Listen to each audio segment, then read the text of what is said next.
ഭക്തജനങ്ങളെ, പള്ളികൾ ദേശം 50-ാം വാർഷിക പരിപാടി എല്ലാവരെയും കാണാൻ സാധിച്ചതിലും നിങ്ങളുടെ പരിപാടിയിൽ പങ്കെടുക്കാൻ സാധിച്ചതിലും വളരെ സന്തോഷമുണ്ട്. ഞാനൊരു കമ്മ്യൂണിക്കേഷനാണ് ഉദ്ദേശിക്കുന്നത്.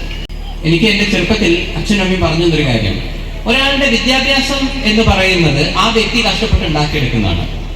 മറിച്ച് ഒരാളുടെ സംസ്കാരം എന്ന് പറയുന്നത് അച്ഛനും അമ്മയിൽ നിന്ന് കിട്ടുന്നതാണ്. ഒരാളുടെ സ്വഭാവം നല്ലത് എന്നൊരാൾ പറഞ്ഞാൽ അവരുടെ അച്ഛനും അമ്മയ്ക്കും ഹാപ്പി ആവാം.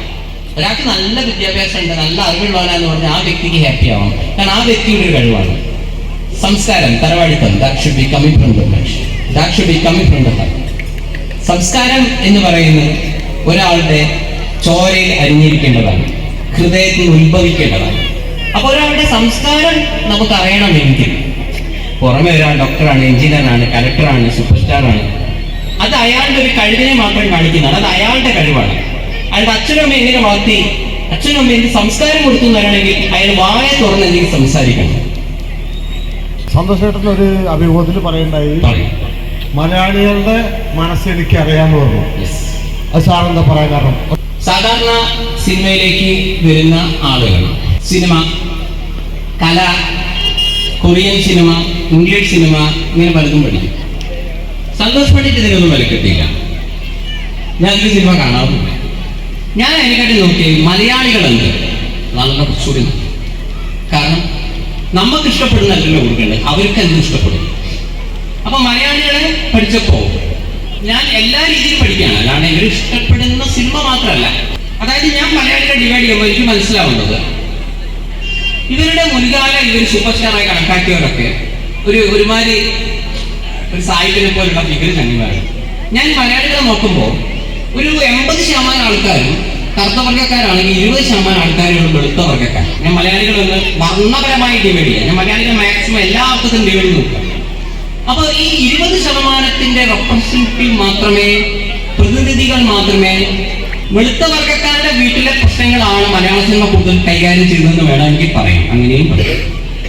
കറുത്ത വർഗ്ഗക്കാരുടെ കറുത്തവരുടെ പ്രശ്നങ്ങളോ അവരുടെ, കാരണം കറുത്തവൻ വന്നാലാണല്ലോ അവന്റെ വീട്ടിലെ പ്രശ്നം വരും. അപ്പൊ അത്തരം പ്രശ്നങ്ങൾ ഇവിടെ അധികം ചർച്ച ചെയ്യപ്പെടുന്നില്ല. രണ്ട്, പൊളിറ്റിക്കലി ഞാൻ ഇവരെ ഡിവൈഡ് ചെയ്യാം. ഇവരെന്താണ്? മലയാളികൾ എപ്പോഴും രണ്ട് പ്രധാനപ്പെട്ട പാർട്ടിയിലേക്ക് അങ്ങോട്ടും ഇങ്ങോട്ടും കുത്തിക്കൊണ്ടാണ് ഇവർ നിൽക്കുന്നത്. ഞാൻ മറ്റുള്ള സ്റ്റേറ്റിലെ പൊളിറ്റിക്സ് നോക്കുമ്പോൾ, ഇപ്പോ ഡൽഹിയിൽ എടുക്കുകയാണെങ്കിൽ അവിടെ BJPയും കോൺഗ്രസും വന്ന സമയത്ത് അവരൊരു മൂന്നാമത്തെ പാർട്ടിയെ അവരെങ്ങനെ ഇരിക്കും എന്നറിയാൻ ഒരു ആം ആദ്മി പാർട്ടിക്ക് അവർ ചാൻസ് കൊടുത്തിട്ടുണ്ട്. അവരെങ്ങനെ വെച്ചു നോക്കുന്ന വേറെ വിഷയം. ബംഗാളിൽ നോക്കുമ്പോൾ CPM-ഉം കോൺഗ്രസും കട്ടയ്ക്ക് നിൽക്കുമ്പോൾ അവിടെ തൃണമൂൽ കോൺഗ്രസ് എന്ന പാർട്ടിക്ക് അവരൊരു അവസരം കൊടുത്തു. ഒരു മൂന്നാമത്തെ ആൾ അയാൾ എങ്ങനെ ചെയ്യുമെന്ന് അറിയാൻ ശ്രമം നടത്തി. ഇതേപോലെ ആന്ധ്രയിലും മറ്റുള്ള പല സ്ഥലങ്ങളിലും മൂന്നാമതൊരാൾക്ക് കൂടി അവർ അവസരം കൊടുത്ത് അവരൊരു ചില കളി കളിക്കുന്നുണ്ട്. പക്ഷെ കേരളത്തിൽ മാത്രം ഒരിക്കലും മൂന്നാമതൊരാളെ അവസരം കൊടുക്കുന്നില്ല. അപ്പൊ ഞാൻ മനസ്സിലാക്കുന്നത് മലയാളികൾക്ക് ഒരു ഷോർട്ട് ടേം മെമ്മറി ആണോ എന്നൊരു സംശയം എനിക്കുണ്ടായിരുന്നു. കാരണം 5 വർഷം നമ്മളിപ്പോ A എന്ന് പറയുന്ന ഒരു പാർട്ടിയാണ് ഭരിക്കുന്നത്. അവരെ പോരാ, അവരെന്തൊക്കെയോ കുറച്ച് മോശം ചെയ്യുന്നതുകൊണ്ടാണല്ലോ Bക്ക് കൊടുക്കുന്നത്. എല്ലാം കഴിഞ്ഞവരാണ് Aക്ക് കൊടുക്കുന്നത്. അപ്പൊ B കഴിഞ്ഞ് പിന്നെ നിങ്ങൾ വീണ്ടും Aക്കാണ് കൊടുക്കുന്നെങ്കിൽ അതിന്റെ അർത്ഥം നിങ്ങൾക്ക് ലോട്ട് ടൈം മെമ്മറി ആണെന്നാണ്. കാരണം മറ്റോ ചെയ്തൊന്നും ഓർമ്മയില്ല. 5 വർഷം കഴിഞ്ഞപ്പോഴേക്ക് ഇതിലും മെച്ചം മറ്റോനല്ലേ എന്നാണ് ചിന്തിക്കുക. ഇതിലും മെച്ചം മറ്റൊരാളല്ലേ എന്ന് ചിന്തിക്കാനുള്ള ബുദ്ധി മലയാളികൾക്ക് താരതമ്യേന കുറവാണ്. കാരണം ഇവർക്ക് ലോട്ട് ടൈം മെമ്മറിയാണ്. പുറമെ വളരെ പ്രബുദ്ധരാണ് എന്ന് പറയുന്നുവെങ്കിലും കേരളത്തിലെ 60% ആളുകൾ വെറും വിഡ്ഢികളും കഴുതകളുമാണ് എന്നാണ് ഞാൻ മനസ്സിലാക്കുന്നത്. കാരണം ഇവർ പ്രബുദ്ധരാണെന്ന് പറയുന്നു. ഏറ്റവും കൂടുതൽ വർഗീയത നടക്കുന്ന കേരളത്തിൽ ഞാൻ മനസ്സിലാക്കി. എല്ലാ കാര്യവും ഒരുത്തനെ കൊന്നു പറഞ്ഞാലും കൊന്നവന്റെ മതം എന്ത്, രാഷ്ട്രീയം എന്ത്, കൊല്ലപ്പെട്ടവന്റെ എന്താണ്, അതൊക്കെ നോക്കിയിട്ട് ഇവർ പറയുള്ളൂ. ഒരു സിനിമയാണെങ്കിലും സ്റ്റാറിന്റെ മതമൊക്കെ നോക്കും. ഇപ്പൊ സിനിമ നിർമ്മിക്കുന്നവന്റെ മതം, അത് സംവിധാനം ചെയ്യുന്നവന്റെ മതം അടക്കം ഇവർ നോക്കും. ഇത്രയൊന്നും ഇന്ത്യ മഹാരാജ്യത്തെ എവിടെയും നോക്കാറില്ല. നമ്മൾ അതുവരെ നോക്കിയിട്ടാണ് എല്ലാ കാര്യങ്ങളും. ഏറ്റവും പറ്റിക്കാൻ എളുപ്പമുള്ള വിഭാഗമാണ് മലയാളികൾ. കാരണം ഏതെങ്കിലും വലിയ കമ്പനികളോ ഒരു തട്ടിപ്പ് സംഘങ്ങളോ എവിടെയെങ്കിലും അവർ ഇന്റർനാഷണൽ ലെവലോ പോട്ടെ നാഷണൽ ലെവലോ ഉണ്ടെങ്കിലും ഏറ്റവും കൂടുതൽ പണം നഷ്ടപ്പെടുന്ന മലയാളികൾക്കായിരിക്കും. അതായത് ആർക്കും ഞങ്ങളെ പറ്റിക്കാൻ ആർക്കും പറ്റും എന്ന രീതിയിൽ നടക്കുകയും ഞങ്ങൾ ഭയങ്കര ബുദ്ധരാണ് അവര് പറയുകയും ചെയ്യാം. ഞങ്ങൾ ഭയങ്കര സാക്ഷരരാണ്. ഈ സാക്ഷരത ഇത്രയും കൂടിയ ഇവർ ജോലിക്ക് ഇവർ ഗൾഫിലേക്കും അമേരിക്കയും ജർമ്മനിയിലേക്കാണ് പോകുന്നത്. ഇവരെ മക്കളൊക്കെ കാനഡയിലും വിളിക്കാൻ പോകുന്നത്. എന്നിട്ട് ഇവർ പറയുന്നു ഞങ്ങൾ കേരളം നമ്പർ 1 ആണ്. ഏറ്റവും കൂടുതൽ ഇന്ത്യയിൽ ആത്മഹത്യ നടക്കുന്നത് കേരളത്തിലാണ്. എന്നിട്ട് ഇവർ പറയുന്നു ഞങ്ങൾ ഭയങ്കര പ്രബുദ്ധരാണ്. ഇത്രയും പ്രബുദ്ധരാണ് ഇങ്ങനെ ചെയ്യേണ്ട ആവശ്യം. നബാർഡിന്റെ ഏറ്റവും പുതിയ റിപ്പോർട്ട് പ്രകാരം കേരള സംസ്ഥാനത്ത് 65%, നോട്ട് പോയിന്റ് 65% ആളുകൾ കടം വാങ്ങിയാണ് ജീവിച്ചുകൊണ്ടിരിക്കുന്നത്. കടമില്ലെങ്കിൽ അവർക്ക് ഒരു 3 നേരം മര്യാദയ്ക്ക് ഭക്ഷണം പോലും കഴിക്കാൻ പറ്റില്ല എന്ന് സന്തോഷ് പണ്ഡിറ്റ് പറഞ്ഞല്ല, നബാർഡിന്റെ ഏറ്റവും പുതിയ കണക്കാണ്. 2010 അന്ന് കേരളമായിരുന്നു ഏറ്റവും, അതായത് അവരെ ചോദ്യം ഒന്നേ ഉള്ളൂ, എത്ര പേര് കടം വാങ്ങി ജീവിക്കുന്നുണ്ട്. 2010 14% ആളുകൾ കടം വാങ്ങിയും 86% ആളുകൾ കേരളത്തിൽ എന്തെങ്കിലും 100 രൂപയുടെ എങ്കിലും ഫിക്സഡ് ഡിപ്പോസിറ്റ് ഉള്ളവരാണ്. ഇന്ന് 2025 65% ആളുകൾ കടം വാങ്ങി ജീവിക്കുന്നവരും നോട്ട് പോയിന്റ് 51% വർധനവുണ്ടായി.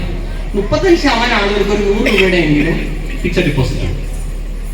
2010 ഉത്തർപ്രദേശിൽ, അന്ന് ഉത്തർപ്രദേശ് ആയിരുന്നു റെക്കോർഡ്, 51% ആളുകൾ കടം വാങ്ങി ജീവിച്ചിരുന്നു.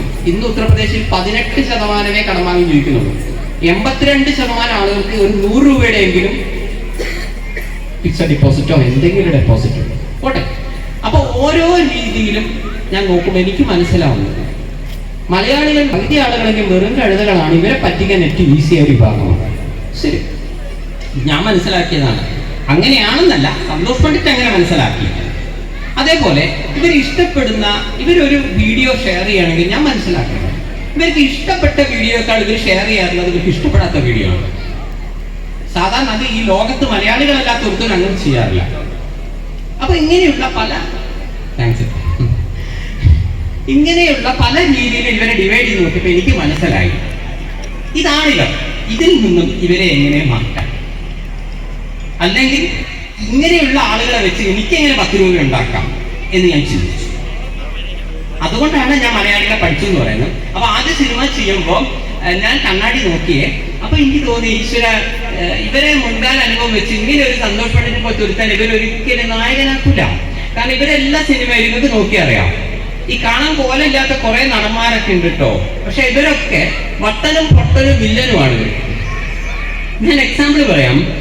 വാസന്തിയും ലക്ഷ്മിയും പിന്നെ ഞാനും, വടക്ക് നോക്കി യന്ത്രം, ശ്യാമള, ഈ സിനിമകളിലൊക്കെ തന്നെയും സൂപ്പർ ഹിറ്റായ സിനിമകളാണ്. ഈ സിനിമയിലൊന്നും തന്നെ നായകൻ എന്ന് പറയുന്നത് താരതമ്യേന സൗന്ദര്യം കുറഞ്ഞ ആളുകളുടെ സൂപ്പർ ഹിറ്റായ ഒരു സിനിമയിലും ഈ നായകൻ എന്ന് പറഞ്ഞാൽ ഒറ്റ അടിക്ക് 100 ആള് അടിക്കുക, അല്ലെങ്കിൽ 10 ആള് എത്തുക, ഇമാരൊരു പരിപാടി ഈ സിനിമകളിലൊന്നും നടക്കുന്നില്ല.